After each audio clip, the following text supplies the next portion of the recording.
बहुत बहुत आभार, बहुत बहुत धन्यवाद। अब मैं माननीय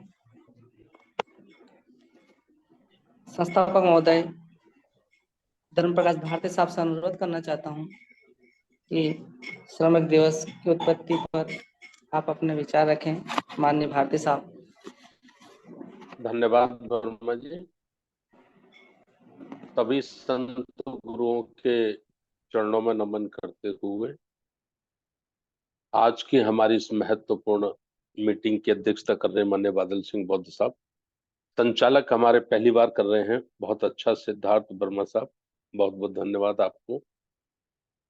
और जिन साथियों ने भी आज श्रमिक अंतर्राष्ट्रीय श्रमिक दिवस पर अपनी बात रखी है, उन सबका भी मैं बहुत बहुत धन्यवाद करता हूं। जो साथी जुड़े हैं पूरे देश भर से, उनका भी बहुत बहुत धन्यवाद। एक दो बात बड़े छोटे समय में मैं रखना चाहता हूं। हम बड़े ध्यान पूर्वक अगर श्रमिक और श्रमिकों की समस्या और श्रमिकों के हित की बात का इतिहास अगर हम खगोलते हैं तो आज से 2500 वर्ष पूर्व सिद्धार्थ गौतम ने यही आंदोलन शुरू किया था। उनकी भी जो 45 वर्ष का जीवन संघर्ष था, तो उस वक्त की वर्ण व्यवस्था, सामंतवादी व्यवस्था के जो शिकार लोग थे, मेहनत कश लोग, ईमानदार लोग, मेहनत मजदूरी करके अपने परिवार का पालन पोषण करने वाले लोग, उनके अधिकारों के लिए और उनकी रक्षा के लिए बुद्ध ने ये आंदोलन चलाया। और आंदोलन ही नहीं चलाया था, बल्कि उन्होंने जो अपने धम्म की स्थापना की थी, उसका मूल आधार ही श्रमण संस्कृति था। श्रमण संस्कृति जिसको कहा गया, वो श्रमिकों का एक इतिहास, उनका एक कल्चर और उनका एक संस्कार बनाकर बुद्ध ने दिया। उसके बाद 1886 में जो क्रांति हुई, जिसमें हमारे बुद्धिजीवी साथियों ने अपनी विचार रखा है, उससे मैं अपने आप को जोड़ता हूं। और बाबा साहब डॉक्टर अंबेडकर जी को जब जब मौका मिला, 1982 से 1986 तक वो अंग्रेजों की सरकार में रहे, तो उन्होंने वहां इसको पूरा किया। 1946 में एक बार अंतरराष्ट्रीय लेबर कॉन्फ्रेंस हुई, तो उसमें भी बाबा साहब ने ये रखा कि भाई श्रमिकों का शोषण होता है, हमें उनके काम के घंटे 8 घंटे करने चाहिए। उस समय 14 घंटे हुआ करते थे। बहुत सारी बातें रखी गई, लेकिन मैं प्रैक्टिकल में बात करना चाहता हूँ कि आज से 25 वर्ष पहले, 30 वर्ष पहले, जब हम बहुत छोटी हमारी उम्र हुआ करती थी, तो हम भारत में ही देखते थे कि जो हमारी ट्रेड यूनियन है, सरकारी कर्मचारियों की जो यूनियन है, एसोसिएशन है या उनके संगठन है, उनके द्वारा हम देखते थे कि कहीं ना कहीं कार्यक्रम होते थे।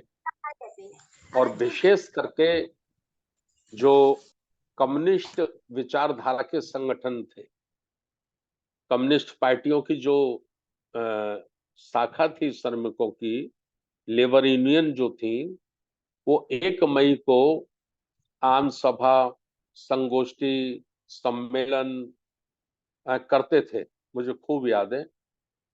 लेकिन धीरे धीरे करके हमारे भारत में उसका भी एक पूंजीवादीकरण हो गया, या जो सरकारी कर्मचारी हैं, तो वो पूंजीवादियों के अंडरटेकिंग नहीं आते, उनके अधिकार क्षेत्र में नहीं आते, तो वो अपने अधिकारियों के अंडरटेकिंग आते हैं।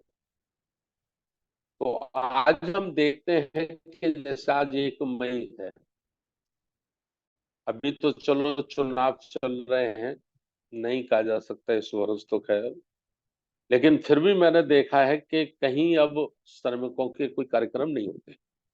1 मई अंतरराष्ट्रीय श्रमिक दिवस मनाने का केवल यही एक मुख्य कारण था कि 1886 में जो ये क्रांति हुई, जिसमें हमारे बहुत सारे श्रमिक लोग शहीद हुए, फिर रूस में ये क्रांति हुई, उसके बाद पूरी दुनिया में ये आग की तरह फैली। तो जिन्होंने इसकी शुरुआत की, जिन्होंने अपने प्राणों की आहुति देकर श्रमिकों के अधिकारों के लिए काम किया और उनको अधिकार मिले, तो उनकी स्मृति में, उनकी यादगार में, उनकी मेमोरी के लिए हम अपनी नई पीढ़ी को, नई जनरेशन को, या आज का जो श्रमिक वर्ग है, अगर मैं ठीक समझ रहा हूं तो 140 करोड़ की आबादी में हम बड़े विश्वास के साथ कह सकते हैं कि 120 करोड़ लोग ऐसे हैं जो मजदूरी से जुड़े। वो मजदूरी, सरकारी की नौकरी भी है, प्राइवेट फैक्ट्रियों में भी नौकरी है, और कृषि के क्षेत्र में जब हम आते हैं तो कृषि के क्षेत्र में भी दो भागों में हम लोग बटे हुए हैं। आज आप लोग देखते हैं कि किसान की बात होती है, किसान की बात लोग करते हैं, किसान की समस्याओं की लोग बात करते हैं, किसानों के हित की बात करते हैं। लेकिन मान्यवर काशीराम साहब के जीवन संघर्ष को जब हम एक नजर देखते हैं, उसका अध्ययन करते हैं, तो मान्यवर काशीराम साहब ने किसान मजदूर आंदोलन चलाए थे। किसान मजदूर आंदोलन, कांशीराम साहब रैली करते थे बड़ी बड़ी, और कहते थे कि भाई, एक किसान वो है जिसपे 10,000 एकड़ भूमि है, और लाखों करोड़ों किसान वो हैं जो उस जमींदार के यहाँ मजदूरी करते हैं। और मान्यवर साहब तो यहाँ तक कहते थे कि उनको मजदूरी भी नहीं मिलती, उनको केवल मुश्किल से पेट भरने के लिए 1 किलो 2 किलो अनाज के दाने मिल जाते, अनाज के दाने मिल जाते हैं। तो इस किस्म से अगर हम इसका अध्ययन करते हैं तो 120 करोड़ लोग आज भी भारत में ऐसे हैं जो कहीं ना कहीं, किसी न किसी रूप में वो मजदूर हैं। लेकिन मजदूर होने के बावजूद भी आज मजदूर दिवस पर कोई आंदोलन नहीं है, कोई चर्चा नहीं है, कोई सेमिनार नहीं है, कोई विचार गोष्ठी नहीं है। ये एक तरह से मैं कह सकता हूं कि विचारधारा को लुप्त कर दिया गया है, समाप्त कर दिया गया है। बहुत सारे लोग ये भी सवाल उठा सकते हैं कि भाई, राष्ट्रीय बौद्ध महासभा तो धार्मिक संगठन है, इसका इस किस्म की चर्चा कराने का या इस किस्म की बात करने का औचित्य समझ में नहीं आता।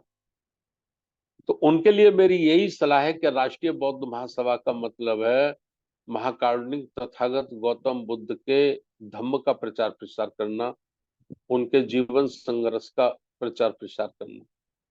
तो बुद्ध का जीवन संघर्ष क्या है? तो फिर हम वही पहुंचते हैं कि बुद्ध का जीवन संघर्ष इस देश के निहायती गरीब, मजदूर, शोषित, पीड़ित वर्गों के लिए उनका आंदोलन था। सामाजिक परिवर्तन, राजनीतिक परिवर्तन और आर्थिक परिवर्तन, अर्थात गैर बराबरी को तोड़कर समान रूप से समानता की स्थापना करना ही बुद्ध का आंदोलन।